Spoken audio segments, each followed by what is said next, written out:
है, लेकिन वह भारत का हिस्सा नहीं है। बताओ किसने आंसर दिया सर? हाँ, महाराष्ट्र तो है। कोशिश करो। गलत सलत बोलो या तो भैया ने हिम्मत की, आप भी प्रयास किया उसने। सिंध, जो सिंध अभी कहाँ पर है? कहाँ पर है सिंध अभी? मानो सिंध कहाँ पर है? जो सिंध पाकिस्तान का एक राज्य है सिंध, ठीक है। इसी प्रकार से दो स्थान और ऐसे हैं जो आधे से ज्यादा भारत में नहीं है। ऐसे दो स्थान जो राष्ट्रगान में तो आते हैं, लेकिन वह हमारे भारत का हिस्सा नहीं है अभी।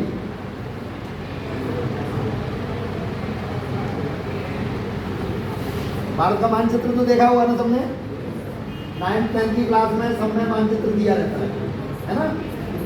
तो कोशिश करो राष्ट्रगान को थोड़ा सा गुनगुनाओ अंदर, और फिर उनमें से दो कौन से स्थान है जो अभी भारत में उनका बहुत बड़ा हिस्सा दूसरे देश में चला गया।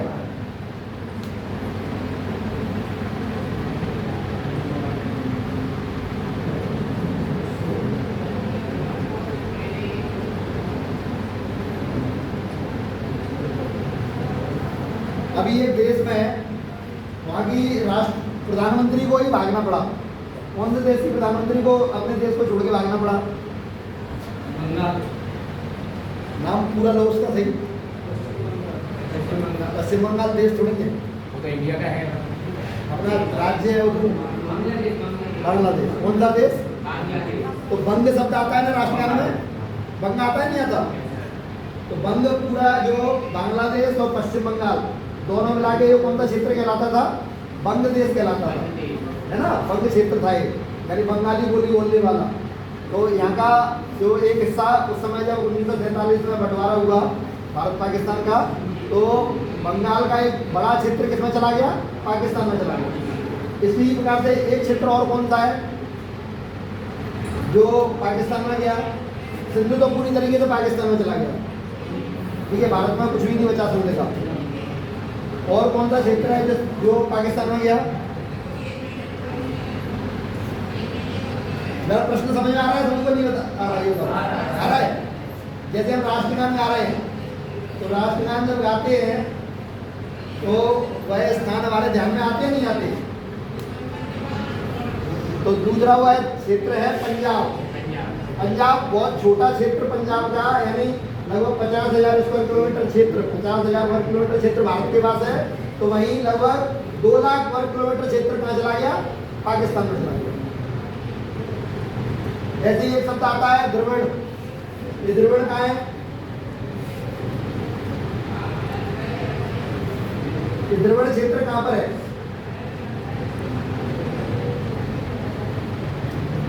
एक क्षेत्र आता है उत्कल। ये उत्कल कहाँ है?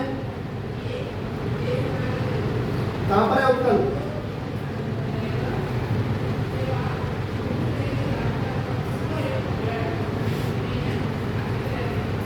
कोशिश करो।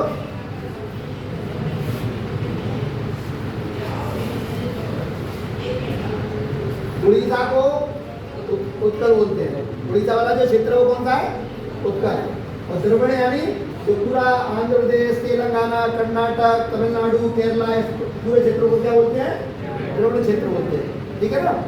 जो प्रायद्वीपीय जो क्षेत्र है, प्रायद्वीप समझते हो क्या? प्रायद्वीप यानी क्या होता है? क्या होता है प्रायद्वीप? कोई बताया हाथ खड़ा करके? ये प्रायद्वीप ये होता है।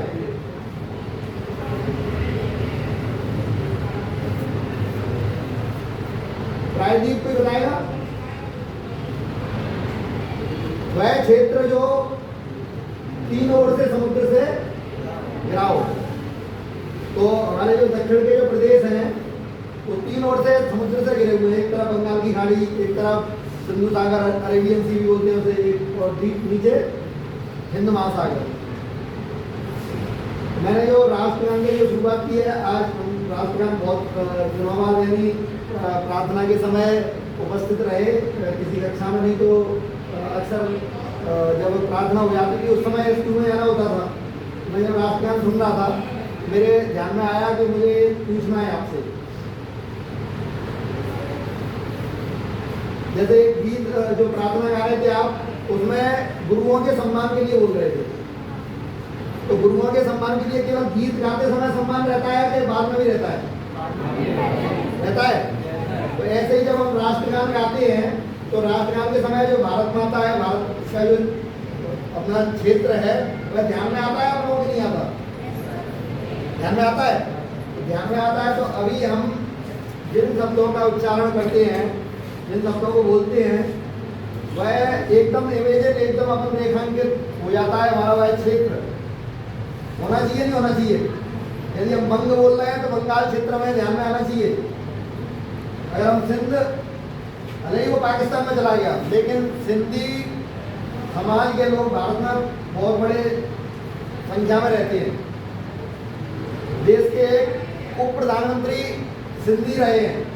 नाम मालूम है आपको किसी का जो सिंधी बोली बोलने वाले हैं और सिंध क्षेत्र से आए हैं? जब भारत पाकिस्तान का बंटवारा हुआ तो वह सिंधी क्षेत्र से आए। एक बहुत बड़े वकील हुए हैं जो बड़े बड़े वो भी सिंधी समाज से आते हैं। सिंधी कौन से भगवान को मानते हैं मालूम है आपको? कौन से भगवान की पूजा करते हैं?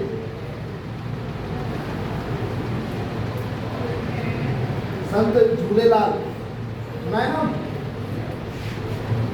सिंध के किसी शहर का नाम मालूम है आपको? ये सिंध में अगर हमें जाना है तो किसी जगह हम पहुंचेंगे, पहला भारत में जो मुस्लिम आक्रमण है वो कहां पर हुआ था मालूम है आप लोगों को?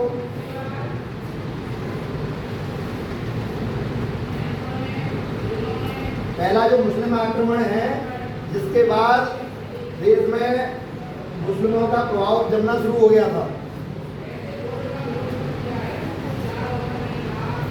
वह पहला आक्रमण सिंध पर ही हुआ था। राजा ताहिर थे उस समय। कौन थे? ताहिर। सिंध की राजधानी अभी कराची, वहां पुराना देवल क्षेत्र है। अभी कई क्षेत्र ऐसे हैं, कई जिले ऐसे हैं जहाँ पर अभी बड़ी संख्या में हमारे हिंदू समाज के लोग निवास करते हैं। वहाँ पर एक गाय का, जैसे गायों के प्रकार रहते हैं, नाम रहते हैं, ये साहिवाल है, ये गिरी की गाय है, ये मारवाड़ी गाय है, ये देसी गाय है। तो एक थार पारकर एक गाय आती है, वहाँ का जिला है थार पारकर। बड़ी संख्या में वहाँ हिंदू निवास करते हैं।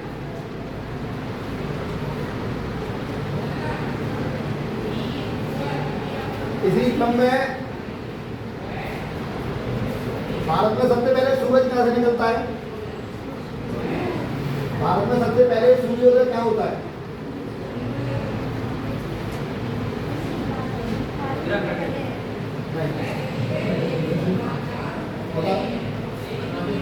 कहाँ पर? अरुणाचल प्रदेश में। इसका नाम अरुणाचल है। सबसे पहले, सबसे पूर्व में है वो भारत के। तो सबसे पहले सूरज क्या निकलता है? अरुणाचल। और सूर्यास्त, सूर्य सबसे ज्यादा समय तक क्या रहता है? यानी सूर्यास्त कहाँ होता है सबसे लेट? कौन से राज्य में होता है?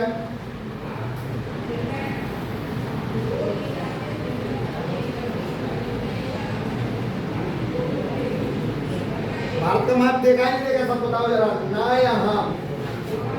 देखा है ना? तो सबसे पश्चिमी, सूरज पश्चिम में डूबता है, तो सबसे पश्चिम में कौन सा राज्य है भारत का?